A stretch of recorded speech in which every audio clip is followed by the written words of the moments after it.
भगवान ही इस जगत को बनाते हैं, ठाकुर जी ही इस जगत को बनाते हैं। तो इस जगत में इतना भेद, इतनी भिन्नता,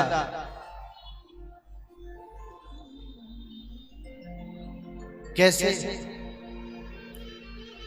तो कहने लगे, मां ठाकुर जी जगत बनाते तो जरूर हैं, और ठाकुर जी ही इस जगत के अभिन्न निमित्तोपादान कारण हैं।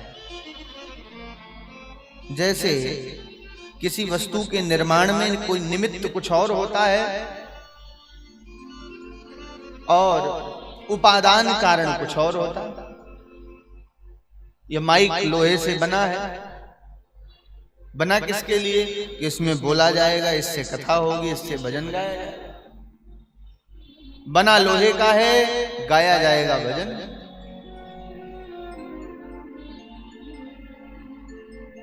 लेकिन इस सृष्टि के निर्माण में ठाकुर जी ही अभिन्न निमित्तोपादान कारण है। इसलिए है कि ठाकुर जी ही जगत बनाते हैं, और सत्य तो यह है कि ठाकुर जी स्वयं जगत बनते हैं। इस जगत में जो कुछ भी दृष्टिगोचर हो रहा है वह सब परमात्मा का ही अंश है। लेकिन रही बात सुख दुख की, तो इस जगत में कोई किसी को सुख नहीं देता, कोई किसी को दुख नहीं देता। व्यक्ति अपने कर्मों का उपभोक्ता होता है। को न काऊ दुख सुख करि दाता, को न सुख दुख कर दाता, को न काऊ दुख सुख करि दाता, को न काऊ सुख दुख कर दाता, को न काऊ दुख सुख करि दाता, को न काऊ दुख सुख कर दाता, निज कृत कर्म भोग सोनो भ्राता, निज कृत करम भोग सब भ्राता, निज कृत कर्म भोग सोनो भ्राता, निज कृत करम भोग सब भ्राता। इस जगत में कोई किसी को सुख दुख नहीं देता। व्यक्ति अपने कर्मों का उपभोक्ता स्वयं होता है। और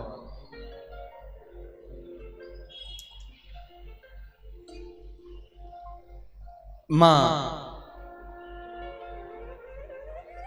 अवश्यम एव भोक्तव्यम कृतम कर्म शुभाशुभम।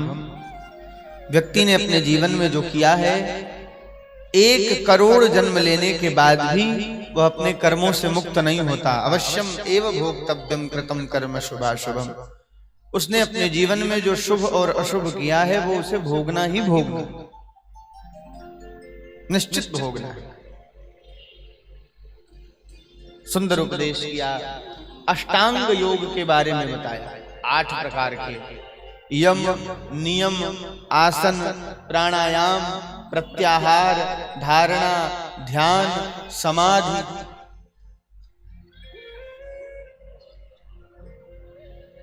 जीव की गति का वर्णन करते हुए कहते हैं कि इस जगत का जो जीव है वह प्रायः दुखेषु सुख मानिनः, दुख को ही सुख मानने वाले लोग हैं। बोले दुख को सुख मानने वाले लोग मतलब? बोले मतलब ये कि देखो, पढ़ने में किसको मजा आता है? पढ़ाई करने में अगर मजा आता तो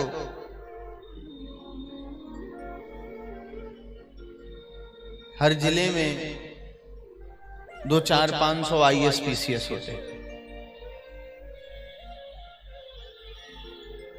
पढ़ने में दुख होता है, पीड़ा होती है, समस्या होती है, लेकिन उसी दुख को हमने सुख मान लिया। यहाँ कुछ नौकरी वाले लोग भी बैठे होंगे। नौकरी करने में किसको मजा आता है? चाहे वो सरकारी हो और चाहे गैर सरकारी हो, ठंडी गर्मी बरसात, 7 बजे जाना है, रात को 1 बजे आना है, 12 बजे आना है, 9 बजे आना है। नौकरी करने में दुख तो है, लेकिन उसी दुख को हमने सुख मान लिया है। इसलिए व्यास जी लिखते हैं कि हम दुखे से सुख मानिन वाले लोग हैं।